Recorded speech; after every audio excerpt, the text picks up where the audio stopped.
See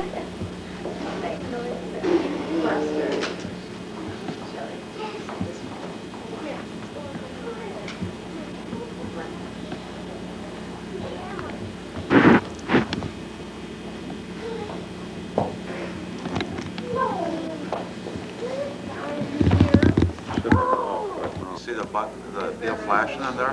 That's your from Iowa. Get one from your Iowa State. That's where I have 2 degrees from. It's a good place. It's February. My first one was home economics. My second one was adult education.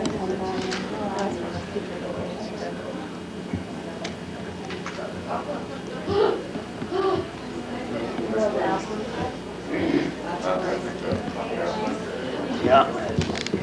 You had one?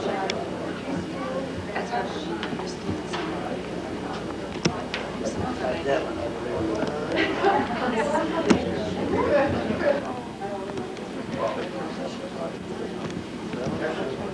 one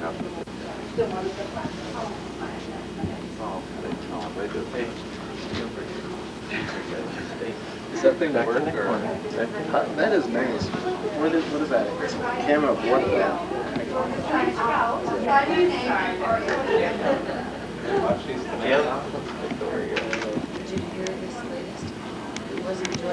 You get over there, Stan, I'll take it. Get I over like there. this. This is my favorite one. Get over by Stan. Okay, thanks. That's all.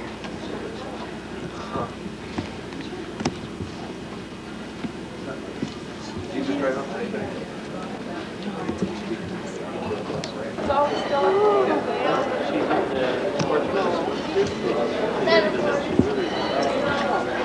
There's his sign-in book right there. okay. Tell him direct him.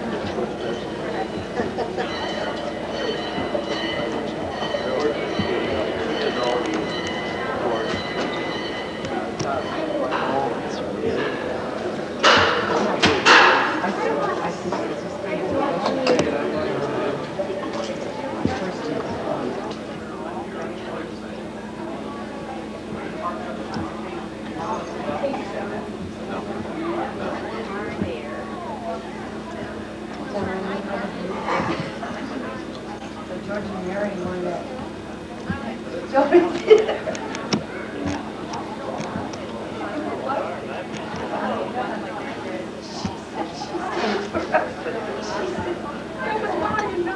Yeah, he's right.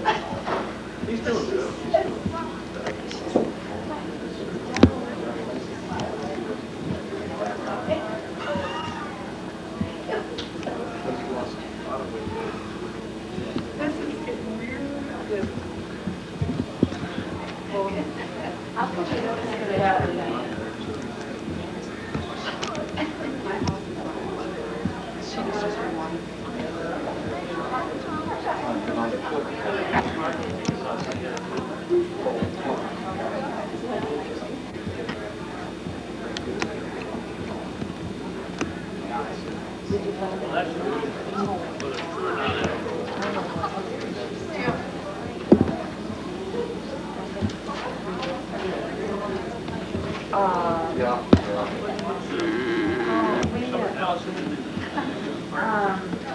And we wrote it.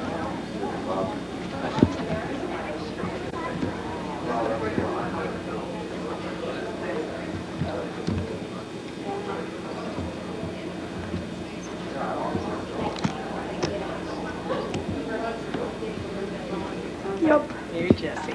You look different today than you did. Of course, I can't see you with that thing in front of you.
This group is so weird because watch this. Now listen to how they are.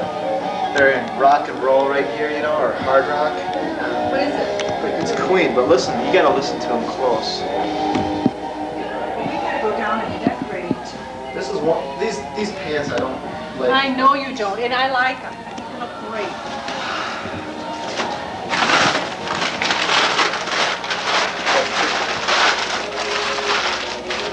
Now I suppose I don't have anything to stick these up with. No pins, no nothing.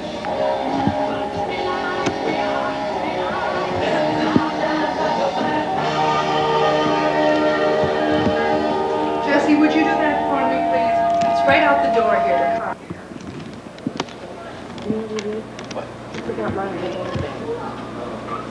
Oh, my clothes. That's cool. So that's why you're wearing the same thing. So depressing woman. Yeah, but I was thinking, I've got to go to St. Mary's. And I have jeans and Well, now the twin sweatshirt, that's versatile.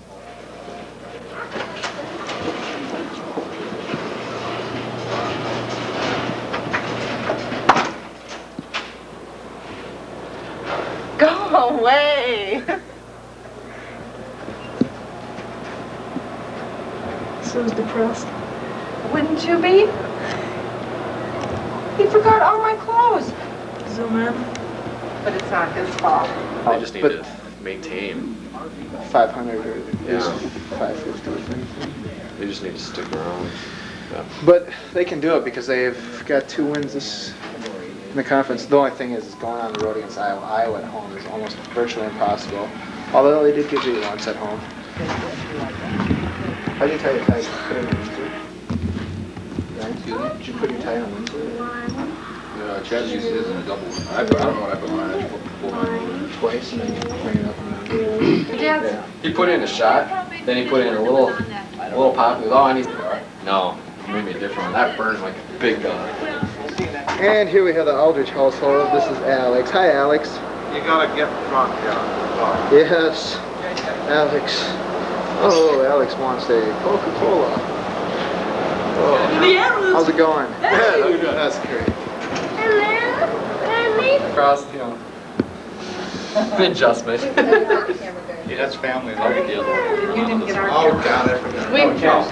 Hold on for a second, would you? We've got about. Hey, buddy. Hey, kid. You got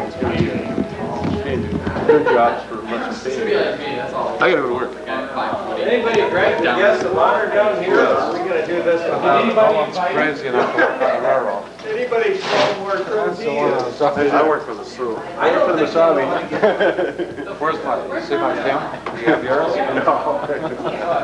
Do you know Herb LeBlanc? Yeah, I know her. He's, you ever been to his cabin?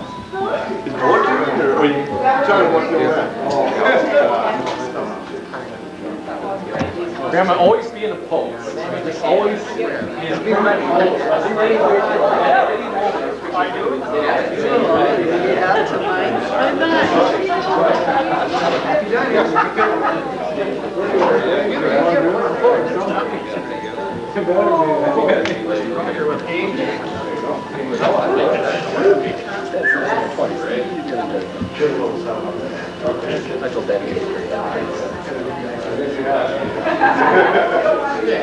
Would help. You're just pretending. That's the way a lot of them are, I suppose. You really don't want to. I say you film that way. Now, just wait a minute. This is going to be the best one yet. Jim gets all. Well, mine might be, I might have to put a new film. Here we go. Hi, Grandma. There you go. Nice and cozy. Honey, you got it?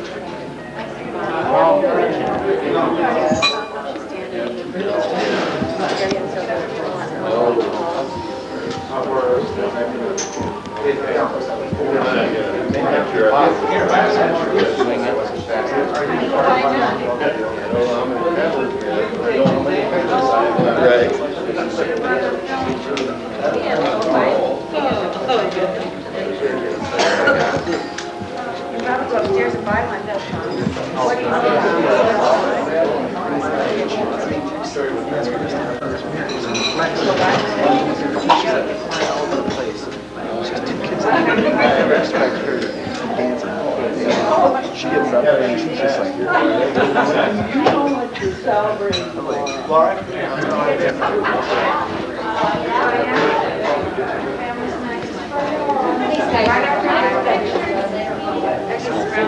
That's nice too.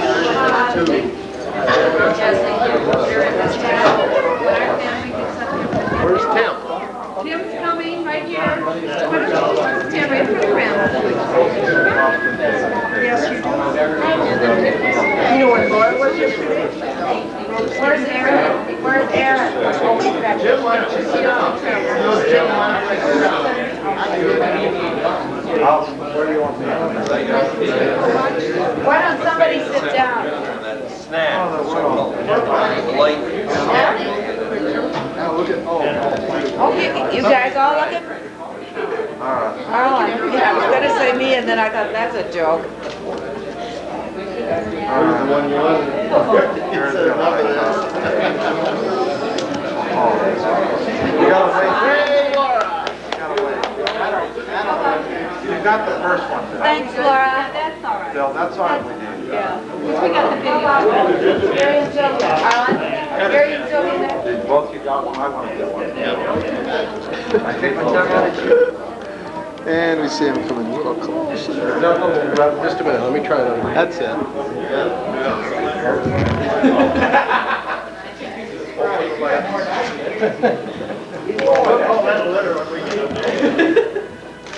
Always works better with the lens open. Yeah, it sure does. Now we're going to hand our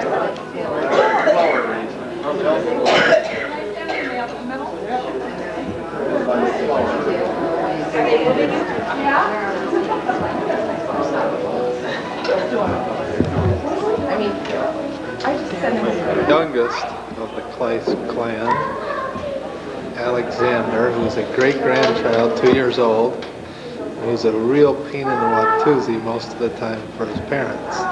As you can see, he's trying to get into trouble now.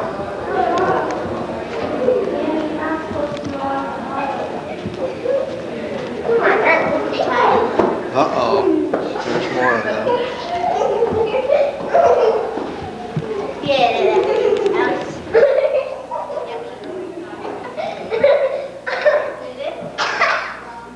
They're too bored with the adult conversation that's occurring in the other room. Now Alex is trying to get lost. Laura loves to be on camera, as you can tell.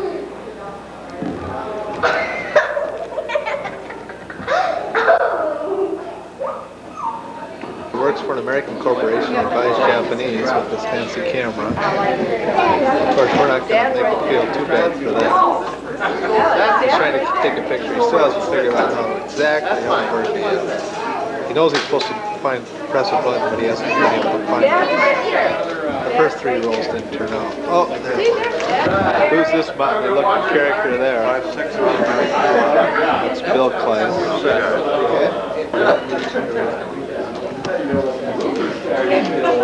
Are you done? Yes, Bill. You can still stand there. Smile. No, not yet. This is the famed Erickson clan. Yeah. Known football greats. I gotta wait till his light comes on. Ross. All-American. Ryan, All-American. You got it? That's what it is. Chad, I think he just sat on the bench. You sure? You sure? The attractive Jennifer. Bonnie. Eric, the one Wait. Cameron doesn't like having his picture Oh, taken. cameras are plenty. But he knows 10 different countries. I just like to say that we've come a long way, and we've tried very hard to get to this position. And Sitting down, yeah. we have a big game tomorrow, and we're going to do well. I like to think. That's the back of Stan's head. Oh, there they are.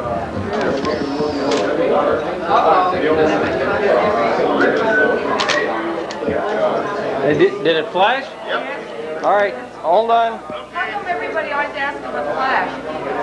There's Stan's head again. Oh. He likes to be in the camera. They have to get back. Well, if I keep $75 on this.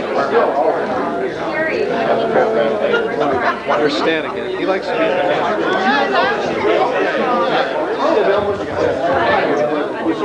That's with a lot of idle cars. Where's Grandma with her golden child, Ryan? She doesn't like to admit it, but that's her favorite. You're kidding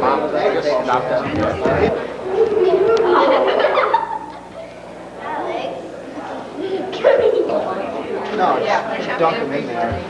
With that.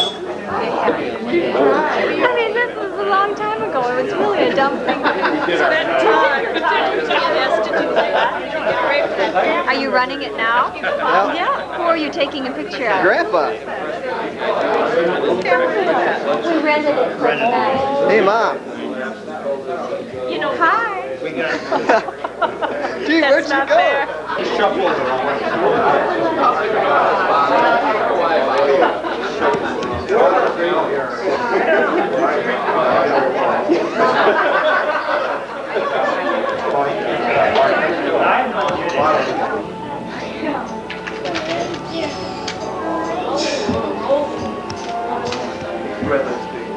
I'm just riding along.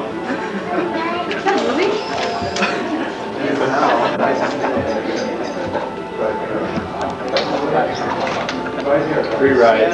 Free ride. They just cut the cake and you missed it, Chad.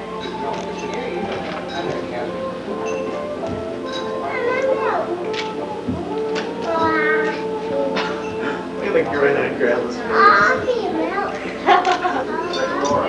Well, she can't grin today.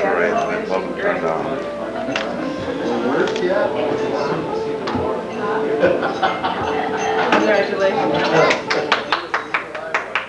Just wait a minute.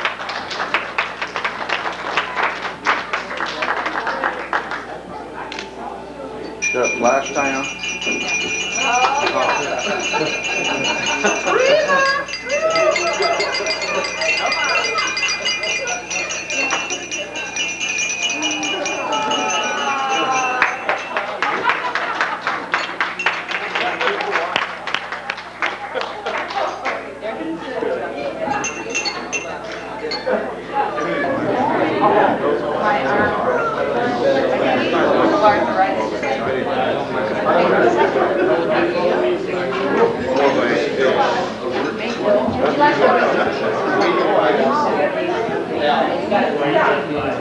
But I got it.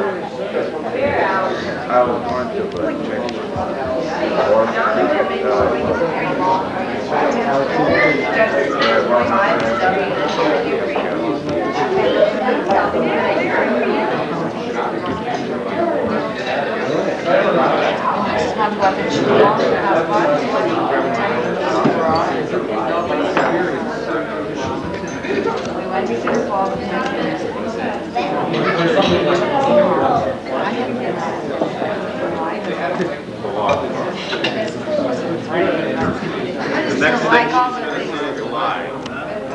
Oh, get that one.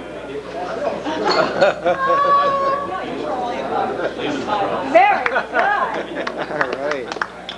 Halfway to the house. We've been practicing for 30 years. This is like newlyweds. Don't let the camera shake, Steve. Hi, Mom. They tried to honor. When did you? And there was a way to get. Just stay on it. Raised to give. When the person dies, they raise. When did we start burying people the way we do? Because I don't think there's... Don't. We have always done it on country deviant. I mean,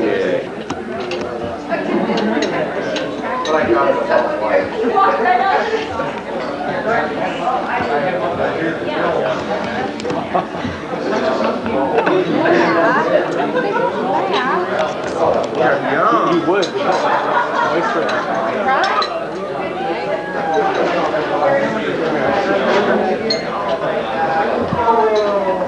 Yeah, I like that. It's kind of Fun to use. I don't know if There's Jenny, yeah. Yeah, there's Jenny. You know some other Jennys, don't you? I can't think of who now, though. How's your cake? That's the way I look at it. Is the cake good? There are. Just catching up by the hour. Okay, what they recommend wheat is See what I picked on doing. right on No, I'm just gonna have all the refrigerator stove covered on the roadside. You know, and then I'll have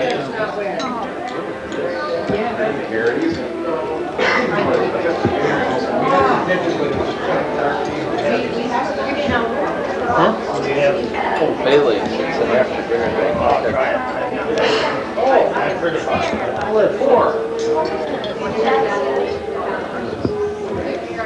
Good.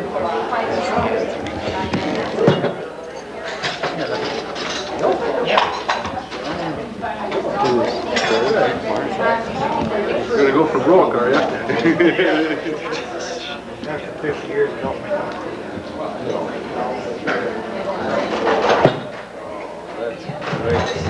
One thing wrong with it is the price. That's the only thing I'll say. Yeah. Got that right. Okay, it's $14 for the board.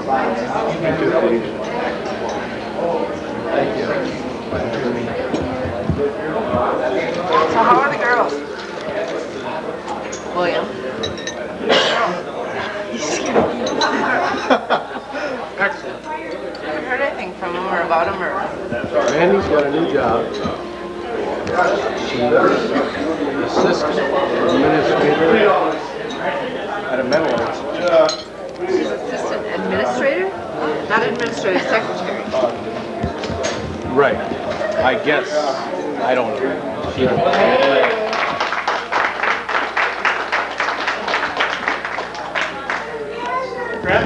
Grandpa came up after the meeting over and said, now I hope everybody here understands that I'm buying dinner tonight. And I said, Dad, I said, everybody, if they don't understand it, are going to be very pleased to hear that. So, he's buying tonight.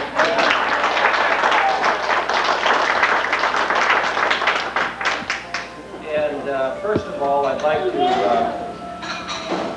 start out the program by saying that to Diane that how much all of us enjoyed your show this afternoon. It really added something special to the day, and I appreciated it very much. It was a great day, and outstanding art. We loved it.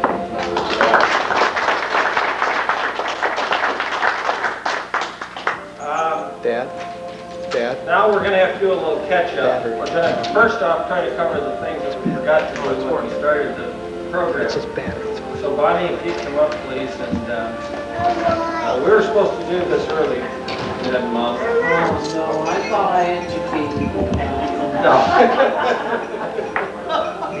You educated us, but we're still forgetful, Mom. And the flower lady at that. Oh, yours without any flowers? Oh, no, everybody told me in Texas we should be wearing a flower on your blouse. Wrong. Oh, Better late than never, Mom. yeah, right. Everything got a little picture. Tried so hard to hide everything, but that's why you're Yes. Did you hear that? Very sad. because we tried so hard to hide everything from you, we hid it from ourselves.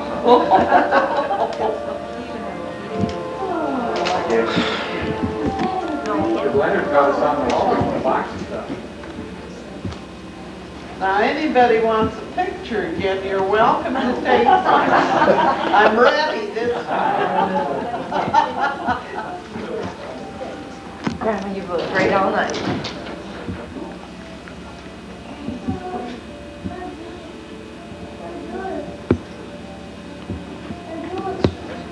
And it smells good. It smells good. We're glad you like it. Great. Thank you. Terrific. Now, we got that out of the way. Yeah. Are we forgiven now? Oh, that's beautiful. Are we forgiven now? Yeah. Good.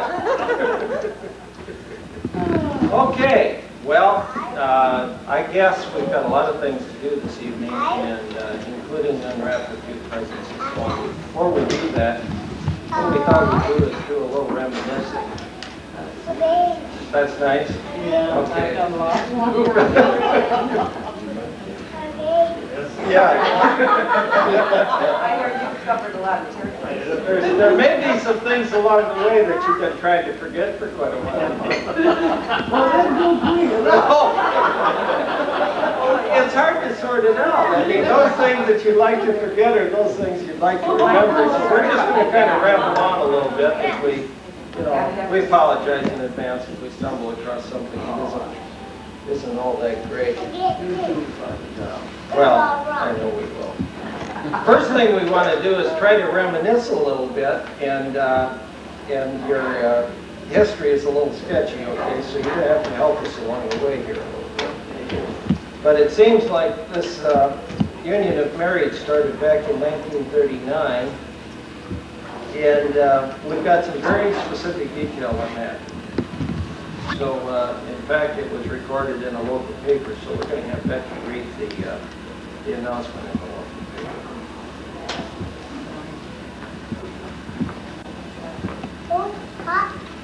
This is the original.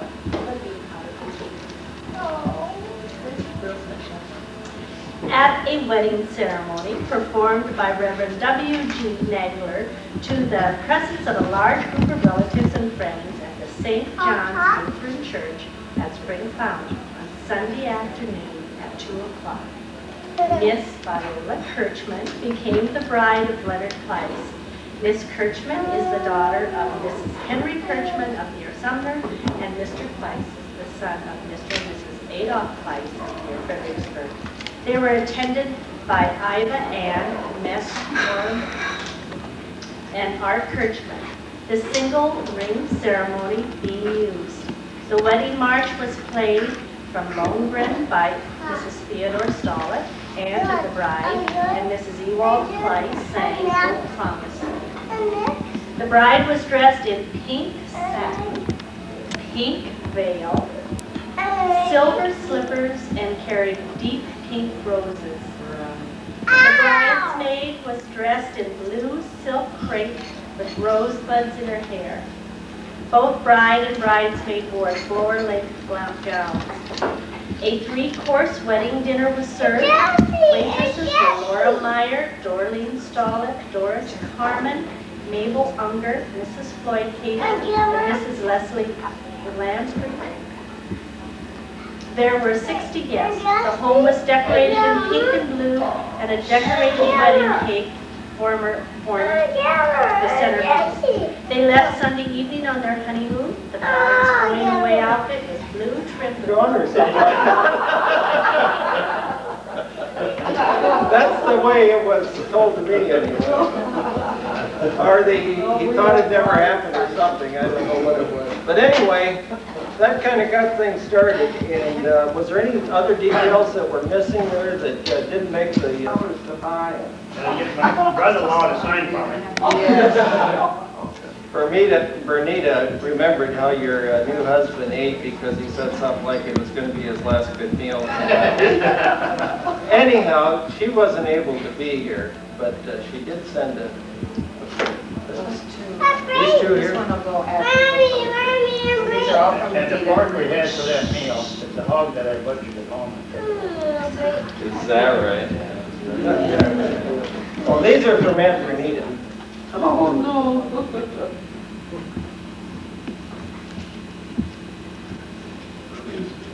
Well, go Bernita, I know what's just about what What's that? Cheers. Oh. You got it not in? She's getting it.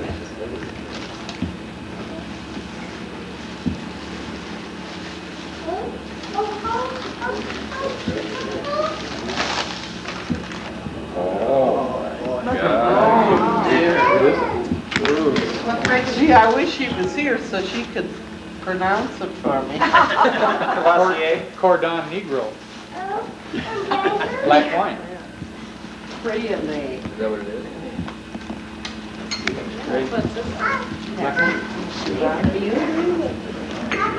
In fact, she left the price tag on it. Don't tell her I was supposed to take it off. Oh, really? Oh, no. I didn't see it on there. My new glasses aren't here, I think yet. Okay. I'm gonna get my eyes checked today, so I'm sorry. That's from Bernita also.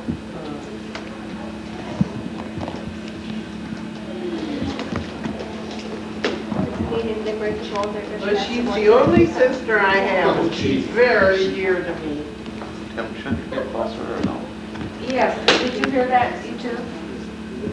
I just wondered if you break the full ribbon, does that mean you're gonna have more kids or something? We're gonna You know, she's so careful. We're gonna have lots of troubles the rest of our years, I see that. But then, seeing how long we've been married, why, it really don't matter.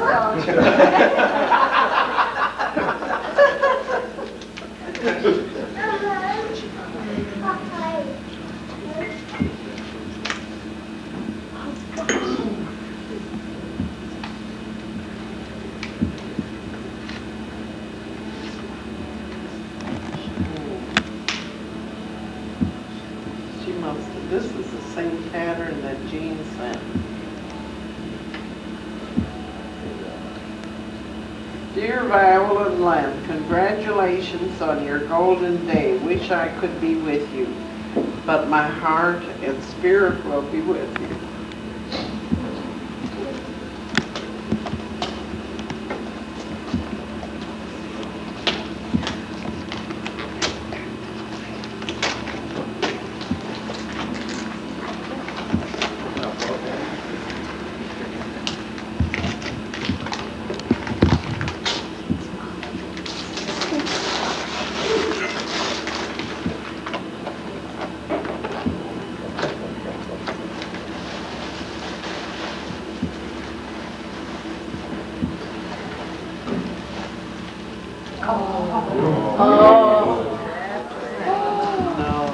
Nice.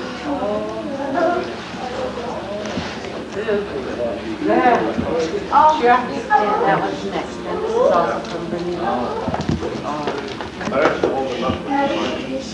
Can we get a picture of you two holding those up? Oh, wait a minute. Oh, okay. This is from Bernita too. Is it? Yeah. Yes. Oh, no. And if I forget to take the price tag off of that one, don't tell it.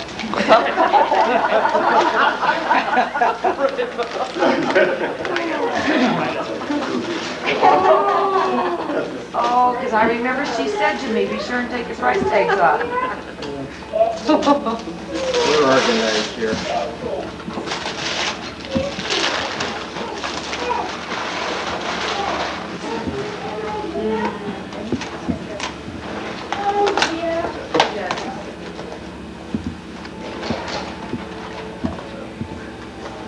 Jen? And holders.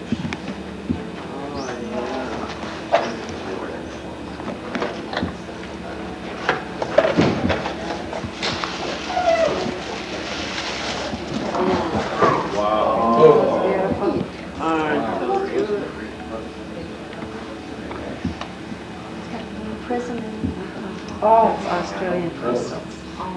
Oh, my. Looks pretty.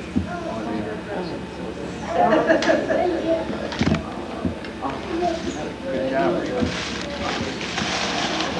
Oh, I won't unwrap the other. That is nice. I think they should have a picture of you two toasting with those two. Toasting each other. Do a toast and then. You want to put a little water in it? It's got a cork. I think it's got a cork. Otherwise, you don't want to, just pretend. When do Just we get through? pretend. Save We it. get through with the whole. Just Save it. pretend. Save Hold it. the glasses up. Just pretend. Go. Camera will. Can we Pretend have just like Tyler we have for too? the last trip. There. They're gorgeous. Don't you guys feel like movie stars? Okay, very good. So now we're down to the three-course meal. Let's see, we've only got 49 years and 364 days and 23 hours to go.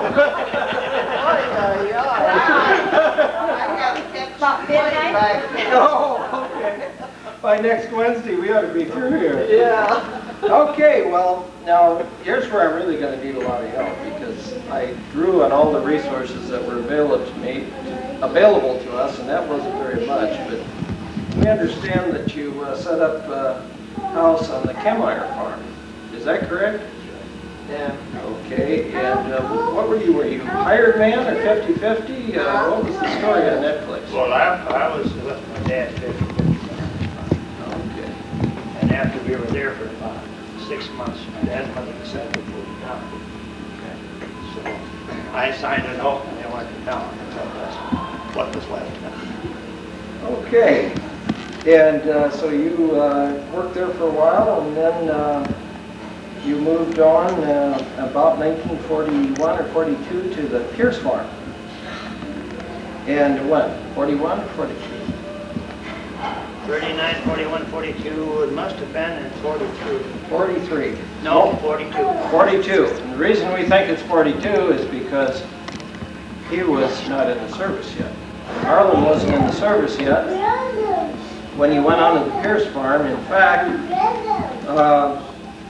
that was the first time that you discovered you had an arsonist in the family, because your house burned down. Yeah. Right.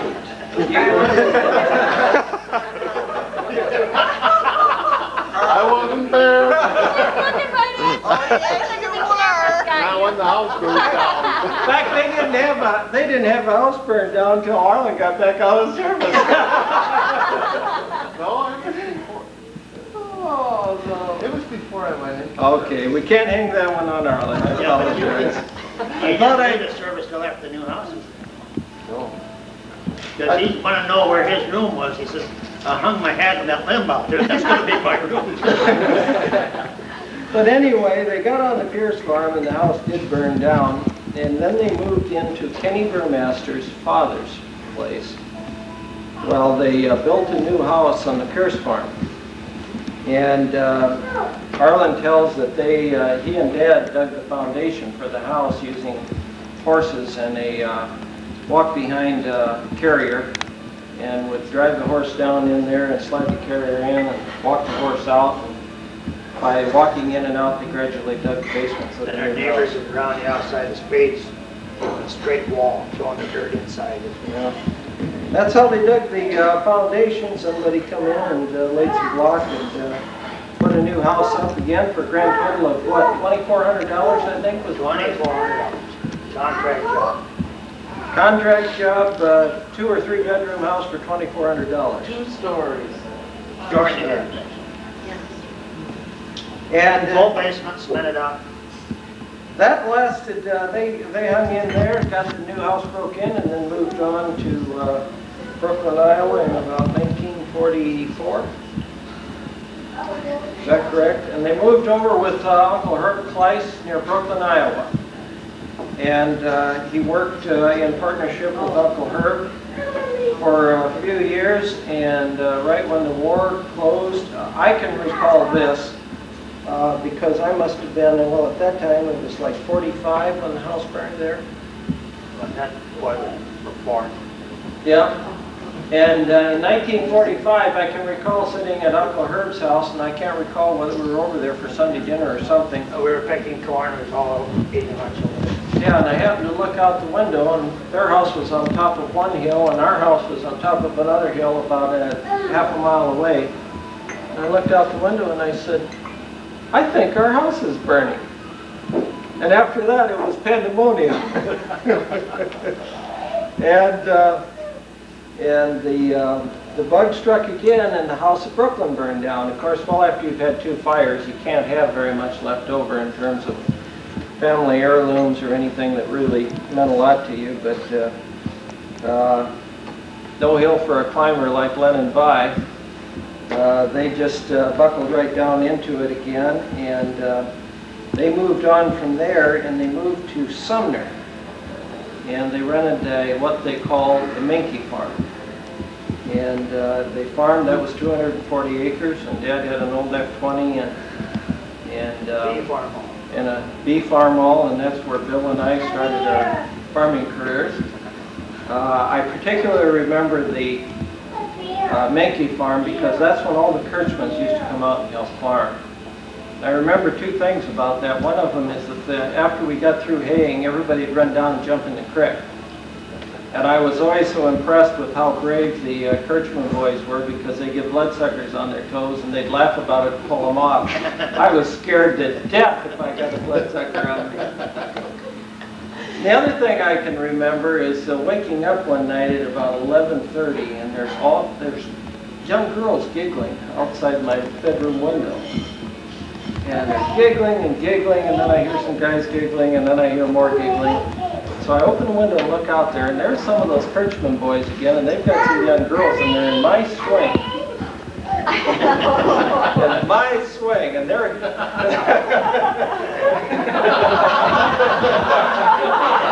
He swears it isn't him, so it must have been Jimmy and Gene, and they aren't here to defend themselves, so that's probably a good place to hang. I might have been there, but I was probably pushing the swing.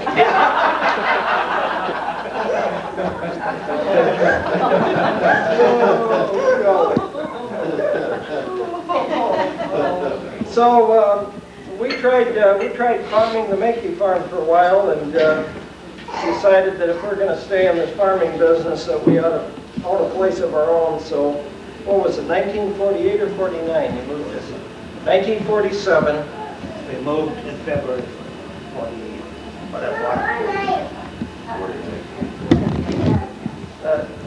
Bought it in 47, moved in 48. So now they bought a farm, 120 acres, 4 miles east of Fredericksburg, Iowa, and that's still the family farm where the rest of us were raised. Now it's 1949, and after all of that, they're up to our 10th anniversary. This is the 5th farm they've been on, and they've had 2 houses burned down, and they've had 5 kids. Wow.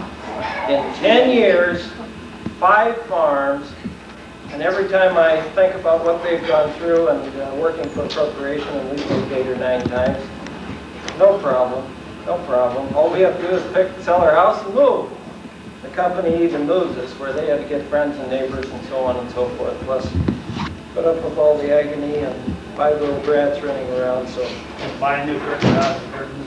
Yeah. And the people that left always took all the light bulbs. I can remember when I went to Mickey place and there was no electricity there the first night. We had cold bologna over a kerosene lantern. Those are some interesting times. Well, from 49 to 59, it was pretty dull, really. It was time to... That's what he says. Well, nothing burned down. We found out what caused it all. Yeah. They found out what caused all those kids to come, and they stopped. Dancing on the bed. So things kind of flashed forwarded then, with not many things really eventful happening, except raising a family and trying to make money, and probably the worst job to make money at there is, and that's farming. And so you go to their 20th anniversary in 1959, and Bonnie, they had 2 kids in college. So anytime you and I start feeling sorry for ourselves about how tough it is to pay that tuition when having 2 kids in college, well, we know that somebody survived that, and we'll probably do it too, won't we? I remember one of the things that Dad used to do in those mid-50s was, maybe you all remember this, but he cut silage, custom chop for people all over the country. And I think your record one year is you filled 40 silos? 32 silos. 32 silos in 1 year. Silo a day. Silo a day keeps the doctor away or something like that. But, he was gone all the time, and of course when we were there to help do the chores and yeah, we kind of kept things going at home. But 1961 was the the next most significant event in their lives, and that you had your first grandchild born, and he's over there running the camera right now. Tim was born in 1961.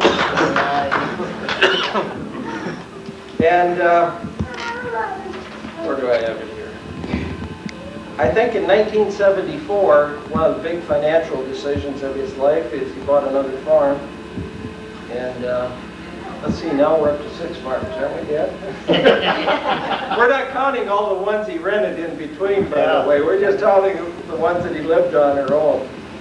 In 1974, he bought a farm that was affectionately known as the Bar K, and brought us a lot of pleasure and agony along the way. In 1981, which is 2 years after 40th anniversary, their first great-grandchild was born. That's Laura, sitting over there, knocking one down. 1981, Laura was born. That was the first great-grandchild of the family. So, and then 1989, or this year, in fact, I brought the deed down for him to sign, is that we just now sold 80 acres off of the Bar K.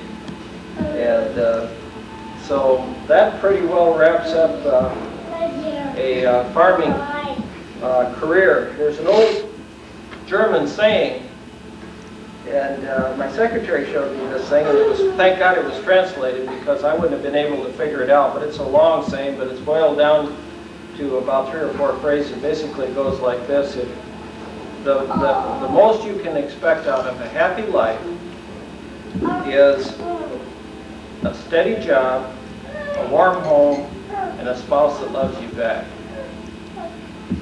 Well, anybody that's been at Len and Vi's or Mom and Dad's or Grandpa and Grandma's knows it's a warm house.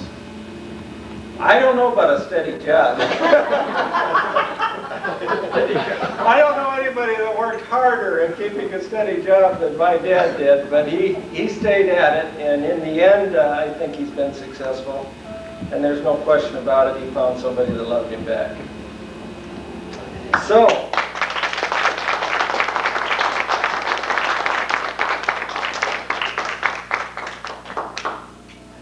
I just got one more silly thing to do here, and then we might get on to some important stuff. Am I forgetting anything so far? Oh. Are you bored? Yeah. I've got to say something. After our first fire, 2 of my neighbors went to Frederica, and took up a collection. And they came over one night for $350. That shows you the price. That was a bunch of their Wow. wasn't it? That bought all their furniture, all brand new. Without them, it couldn't have been. Unbelievable. We, went down and there's a local store there that has a computer.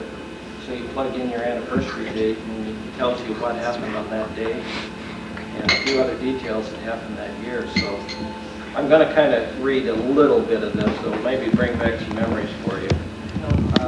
Leonard Kleiss and Viola Kirchman were married on Sunday, April 12, 1939. February 12, 1939. Well, that whole thing is negative then. Headlines of the Times. Headlines of the Times. This was, in fact, the headlines for that day in the newspaper. The U.S. Supreme Court rules that sit-down strikes are illegal. President Roosevelt sends a message to Congress asking for federal aid to combat pollution. 1939. Yeah, isn't that something? W.C. Fields is honored at a banquet at Masters Ballroom in Hollywood, California. The best movie was Gone with the Wind, 1939. Musicals, the top, if you call it the top 10 of the top 40, where the music and the angels sing. God Bless America, Irville Polka. Yeah. In the Mood. Yeah. Moonlight Serenade. We hear all those songs on the Is that right? Moonlight Serenade, Over the Rainbow, South of the Border, south of the border. That was one of the top hits, and you were married in 1939. The World Series, the New York Yankees beat the Cincinnati Reds. What else was there? Oh, 1939, a 3-bedroom house was $3,850. Well, they got theirs for $2,400, so it's usually got a good deal. Average income was a little over $2,000. A new Ford was $680. A gallon of gas was 19 cents. Bread was 8 cents a loaf. Milk was 48 cents a gallon. That hasn't gone up very much, has it? And bacon was 32 cents a pound. Invented in 1939 was fluorescent lights by GE, DDT, FM radio, the first commercial transatlantic passenger air service began, first U.S.-made helicopter was flown, and Queen Elizabeth and King George VI were the first British royalty to visit the U.S. So it was kind of an interesting time. And I thought you'd enjoy bringing back some of those memories. And I'll give that to you.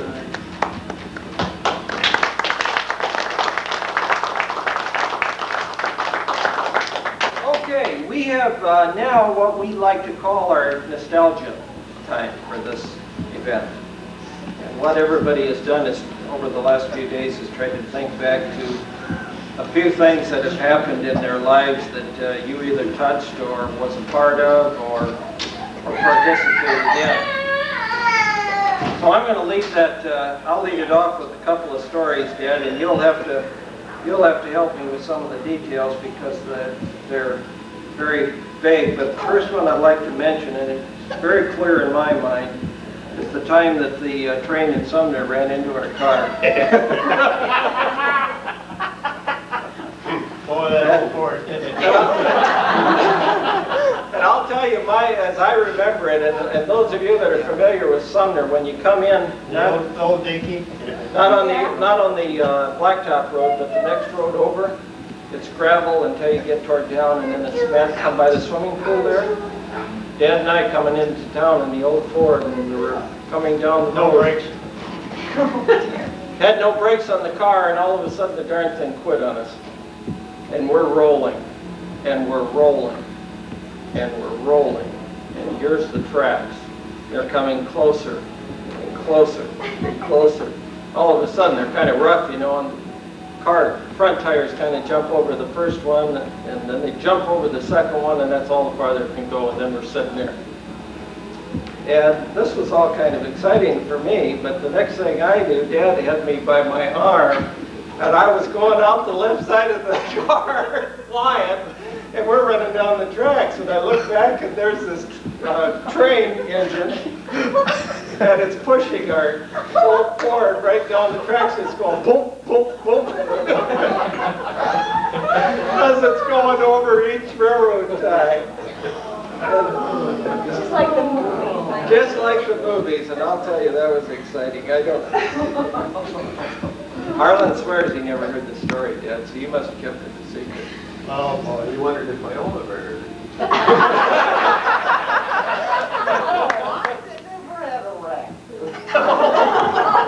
She had a lot of spinning tickets. The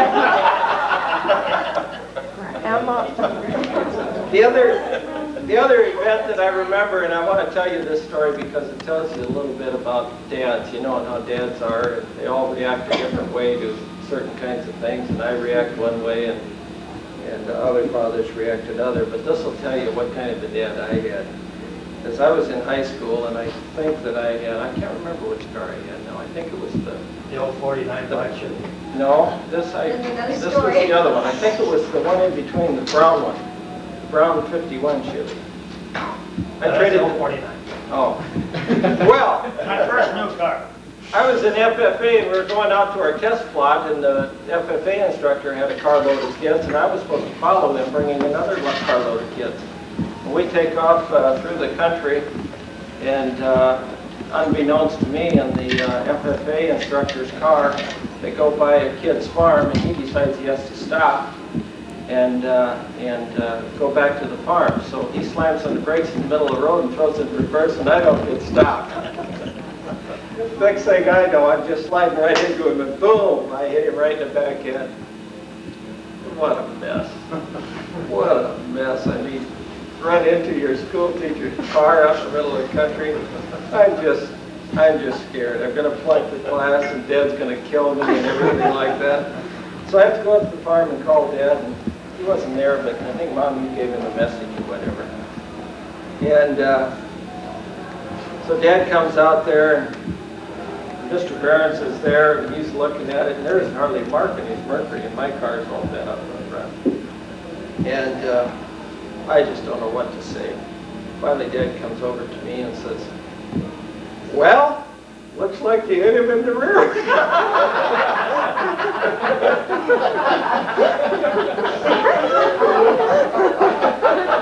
That's all he ever said about it. We fixed the car, and that was the end of that story.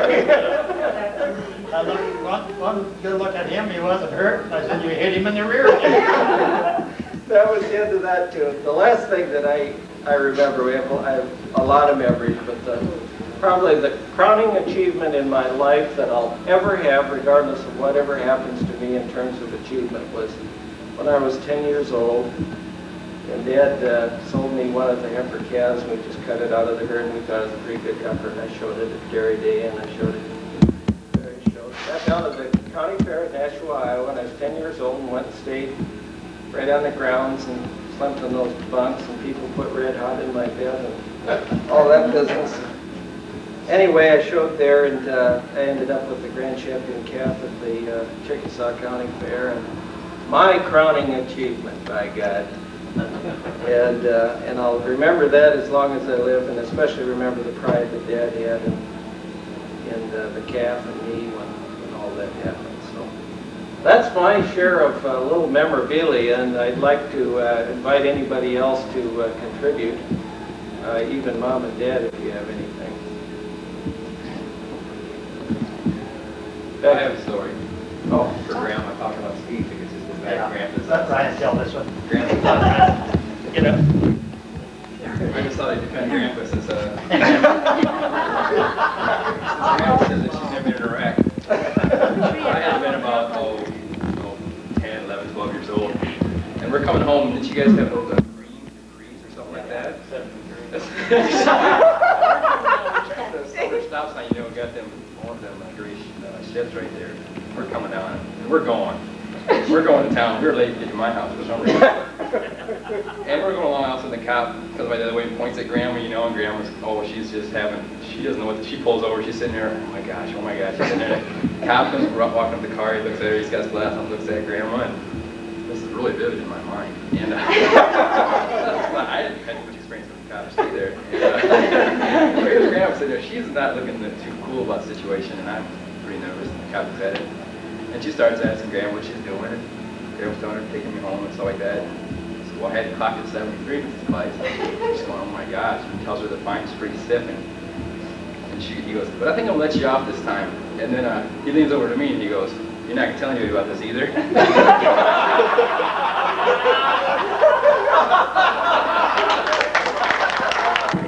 That all of us could share. So I would like to take some time and have Bonnie explain the process she went through to collect something very, very special for you guys. Well, I know that you've got lots of cards, 40-something, but you haven't seen them yet. Oh. We prepared this little letter and chatted it on his computer. And it said, the children of Leonard and Viola Kleiss are planning a special surprise for them in honor of their 50th wedding anniversary. We're planning a scrapbook of historical events from their 50 years. We would like you to include a message for them. Would you please take time to write down a special memory you may have that may be serious or comical or just some special event that you may have shared with them. They have so many friends spread across the country, many that we do not know. So if you could pass this message on to others, it would be fun for them. We're having a celebration in Duluth, Minnesota on February 11th. They're flying from Texas to view the student art show of their daughter Diane. Their anniversary is February 12th. Would you please return your letter by February 1st to me? So, page after page after page. I'm up to about 75 people that have sent. Well, don't read them all. I think she should pick out a few. Just to see it. Did you screen them out good, did you? Sometimes one day I had 15 in the mail. And I'd open these up. Sometimes I'd just be roaring, laughing. These things are so funny. Sometimes I'd just be crying. They're really special. All of us and every member of our family are going to treasure this for many, many years. Now I've left some blank spaces. So some of the cards and letters that you've received, and you can add in this. And there's still some that are coming. That didn't get here in time, but we're going to get them there. And they're going to be in here too. And they're from friends, but people I've never heard of. And some of the things that they would say to me. I don't know. At the rec hall, somebody says, hey, you're not. You got it. And you says, how'd you know? Yeah. But this is what they did, and they all sent these beautiful things. And some of the things that they sent a note to me in there. Bonnie, this is such a cute idea. And they said some of the things they said to me was so cute. I put my letter that they sent me in here too. There's a real cute one in there from Katie. Would you care if I read that? We were just saying, oh, did you won't read mine? And I said, we probably won't. Okay, they'll save this then for a special time that they can read. Katie wrote a story about waking up at Reverend Brown's house. She's embarrassed, but it is very special. We'll just let you read it. Sure it is. It'll be something that we'll all honor. So.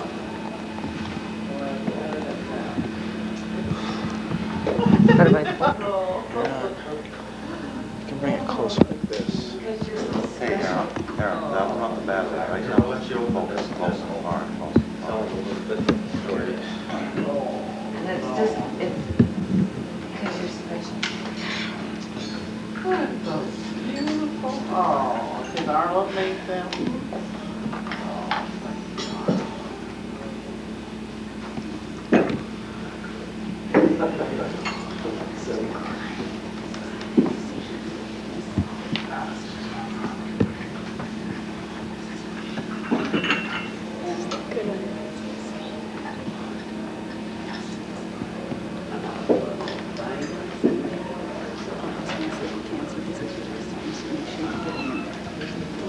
Get Dad in. Oh,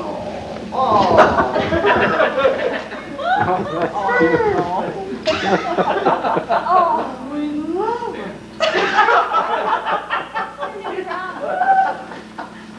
Look at this side. Look at the rhinestone. Grandma. Grandy's Park. USA. USA. Notice what it says on the roof.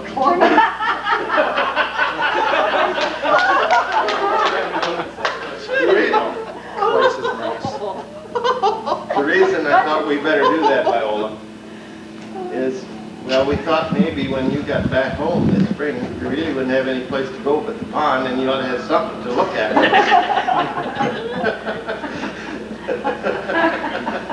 So we got together and we made you a birdhouse. Hang it out the pond. Look at here.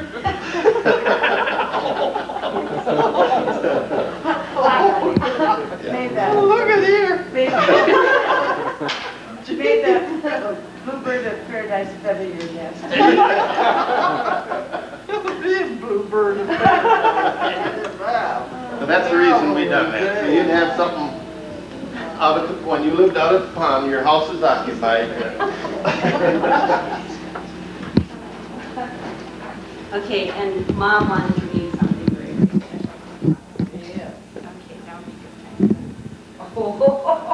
Now, Leonard and I have been very happy all these 50 years. But you can't imagine how close we coming to getting a divorce. Just last week. Cause of it, my brother. And I want to read you why. I gotta get out of here on this floor. Open the door. He started out, he said, and he's supposed to be watching our house while we're gone. And he said, say you guys never told me that you were going to rent the house out to those Nicaraguans refugees. God, I was surprised when I stopped out there and seen all those people out there. I guess there is a father and a mother and 7 or 8 kids. And the other 2 must be grandparents. They pushed a pickup out of the garage and had about 50 chickens in there. But what really made me mad was when I heard those hogs in there.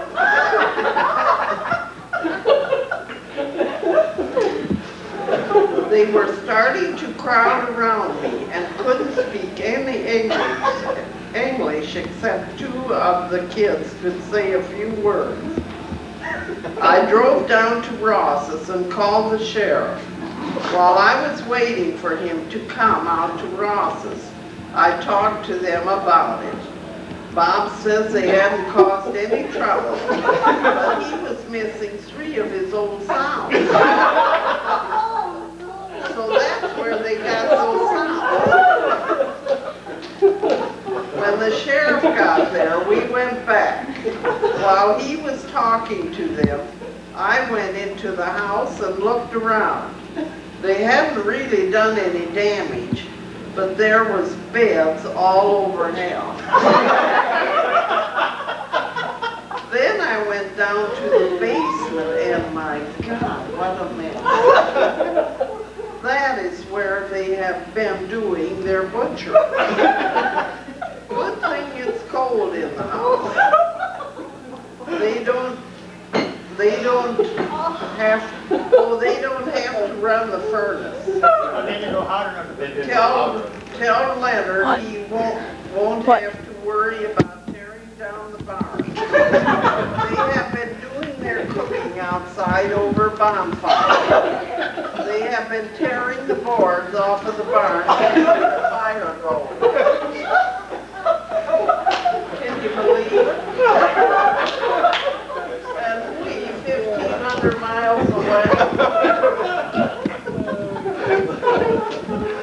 If he hadn't wanted to tear the barns down anyway, it really would have made me mad.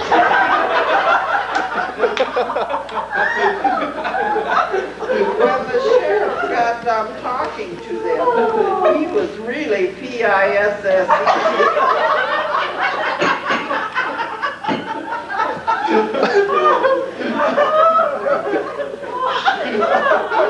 Such a hard time getting those 2 kids to understand his questions. But he did get out of them that they came from Brownsville, Texas. And about the only other thing he could get them to say was, Kleiss is nice. Boy,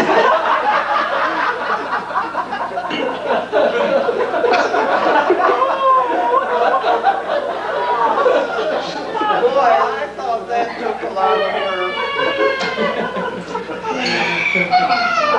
When I went back there 2 days later, they had all moved out. All they left was a mess and a few dead chickens in the garage and a hog's head laying in the seat of the pickup. Well, we'll be seeing you in Duluth in February. I hope it isn't 40 below. Says hi.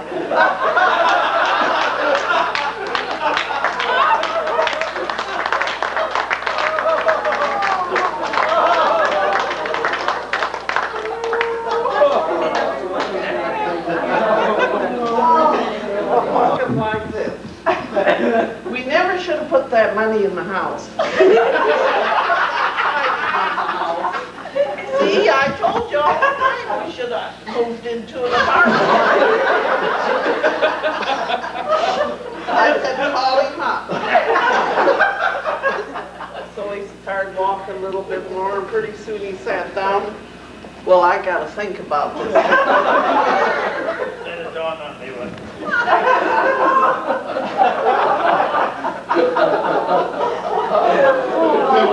All we heard down there, the Nicaragua's coming in, you'll think. They're on TV every day.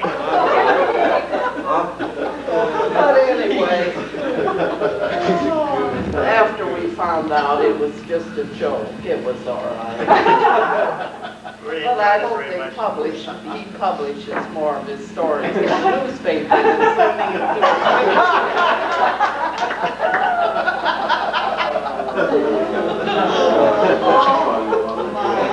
And I want to thank Diane for her beautiful art show. We just loved it. And for all of our children who's made our life just beautiful. We couldn't have done without any one of them.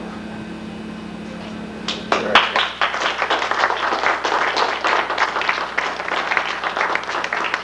couple of things that I want to mention is the top of the cake was very, very special.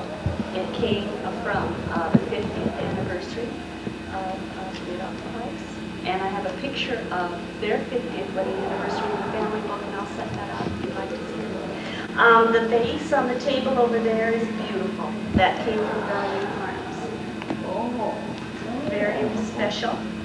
Art and Wilma have a gift for you under the folder here too that we would like you to open. But we kids have something special. I'll share that with you first. Yeah, before we do that though, is there, Bill, do you have any, Diane, any recollections here that you want to pass along to Diane? Yes. Yeah.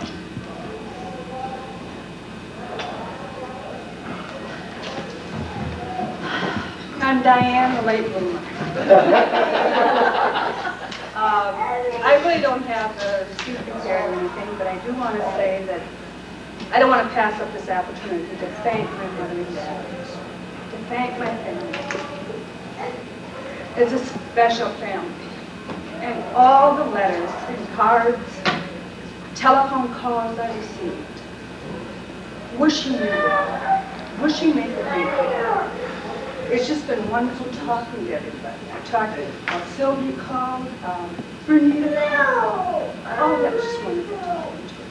So the whole thing, putting it together and hearing from it has been very special, and to see everybody here safe and sound is more than I could have asked for. Right. So I want to thank everybody for coming, making my day special, and making this day special.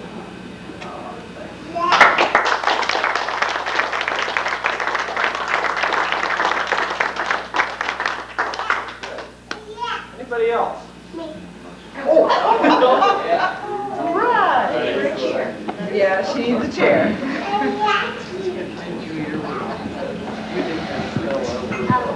I just wanted to have a I'm really funny and I didn't have to learn quick. And we got up first thing in the morning and got ready and went to church. And then we came back and Jesse! Jesse! Jesse! Jesse!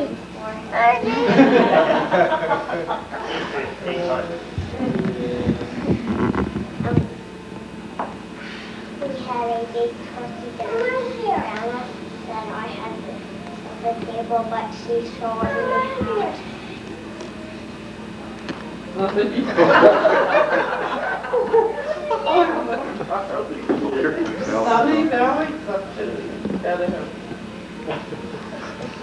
Say happy anniversary. And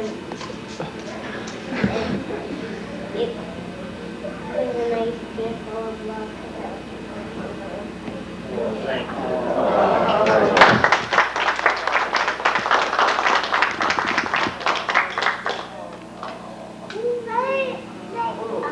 Yes, there we go. Lights on. Say, Stan, I have one story that I didn't want to write into the book.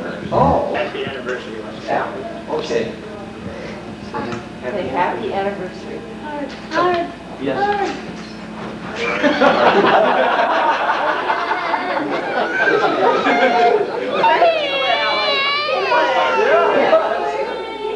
It's gonna take this. I can't. My shoulder can't take it. I didn't want to write this one in the book because it'll be in the family for generations. and this only really counted Viola.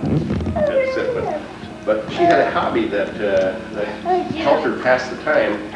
She would copy down all the popular songs of the day from the radio and memorize it. And I remember that. I don't know how many of you still remember, but well, if you hear them all in Texas, they're all coming back. But one that really I never forgot, and I can't remember exactly when it was, but it was on the farm near Sumner. And it was a New Year's Eve.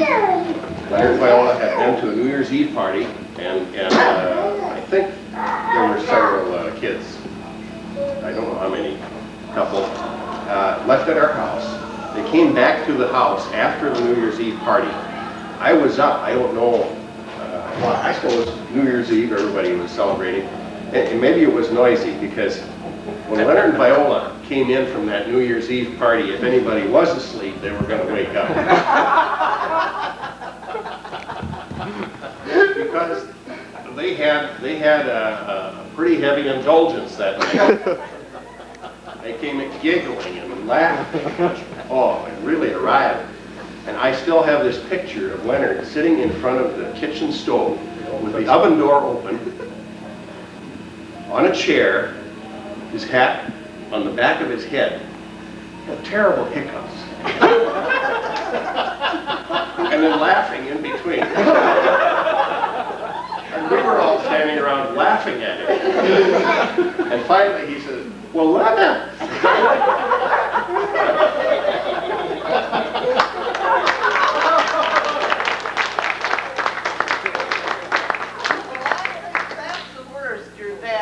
Ever, all the years we've been married. You ought to put that in the book. Well, somebody's going to have to write that one down. Bill, you got a couple of stories. Bill and I were reminiscing this afternoon. But Bill, just you stay where you're at, but tell the story about your situation with the policeman that one night. Yes, it was. I consider this tolerance. I thought I wouldn't be able to get off my rear end for a week after I lived this, but anyway. About 17 years old, I had my 55 Chevy, a couple buddies. We had a cubbyhole full of M80s and cherry bombs. And we were sailing through Wacoma, going across the bridge, testing to see if they go off underwater. They did.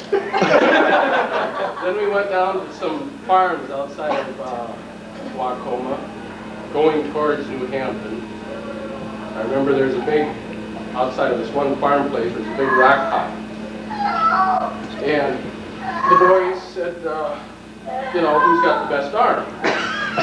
So we lit a few up and tossed them over into this rock pile, and they went off, and we took off. I shut the lights off. We headed for New Hampton. Picked up the couple ladies along the way. Stopped at the A&W drive-in, and just feeling pretty happy, really. Here comes the county sheriff pulled in right next to me. I thought, God. He comes over, taps on my window. Can I have you step over my car, sir? Okay. Got over there, and he says, we had a report that you were shooting off firearms in this one farm place. I says, that wasn't me, that wasn't me. He says, well, we had the farmer followed you and he pinpointed you here and we come and we're going to talk to you about it. Says, can we inspect your car? Oh, God. And I was thinking, did I leave my 22 out of my trunk? So he got into my car, opened the cubby hole, it was jammed full of fireworks, which were illegal at the time. He goes like that, didn't see any firearms, or slams the thing shut and goes to my trunk, looks through there, and he says, what kind of firearms do you have? And I explained to him what we had. And so he says, okay, tomorrow morning I'm going to stop out to your farm and talk to your dad and mother.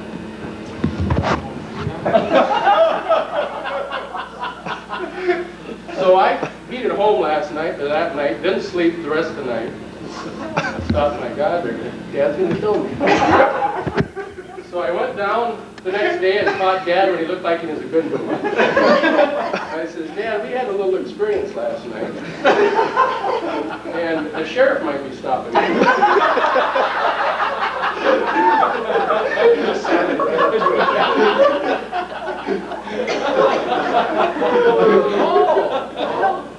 What was it? Well, we had some fireworks and we were throwing them off, and the sheriff said I was just rambling. I was blabbering and blubbering, and I didn't know what I was saying. But anyway, I said he's coming and he might check for guns, but I didn't have any guns in the trunk. I don't know what he's talking about. I mean, we had some fireworks and other guns. And so Dad says, where is the guns? Well, I says, I took them out last week. Oh, okay. And so he finally said, well, he says, you learned a lesson there, didn't you?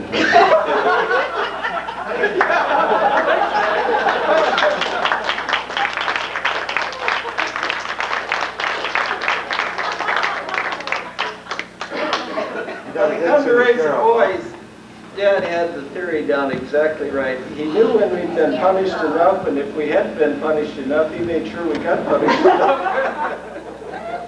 We had a great dad and a great mom. How do we want to do this now? Want to report the presents? Oh.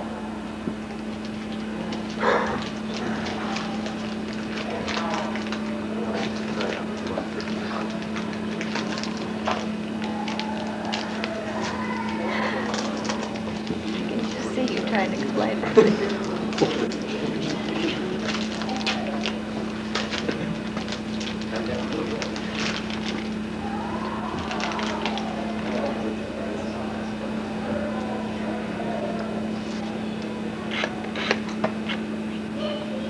No.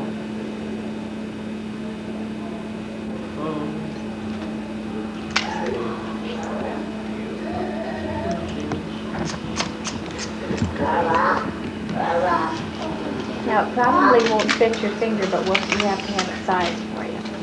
It may fit your little finger. We gotta do that. Maybe your little I finger. may have to wear hers too, right on mine.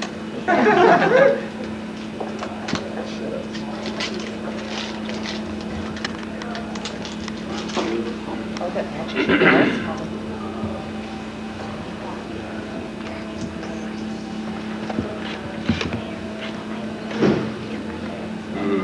There, now you got one.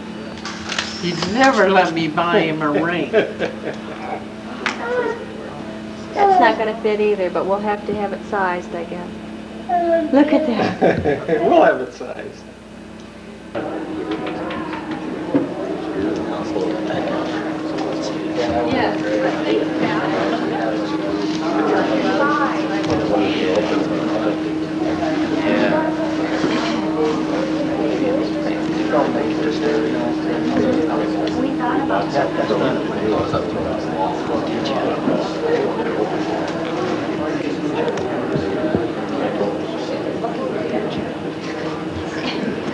Just like Laura.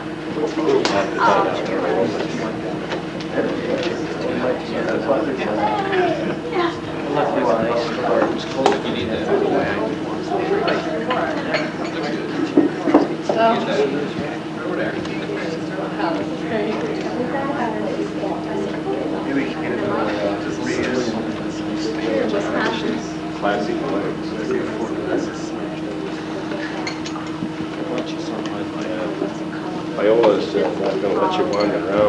on there wearing that ring, unaccompanied. Nicaraguans might get it. Nicaraguans might get it, yeah. I'm gonna walk around my hand in my pocket.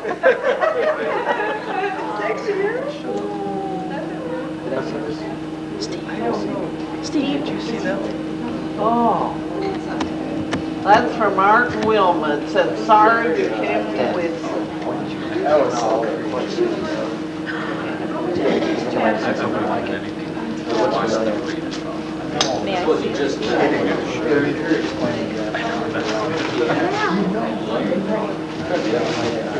Sure. Very nice.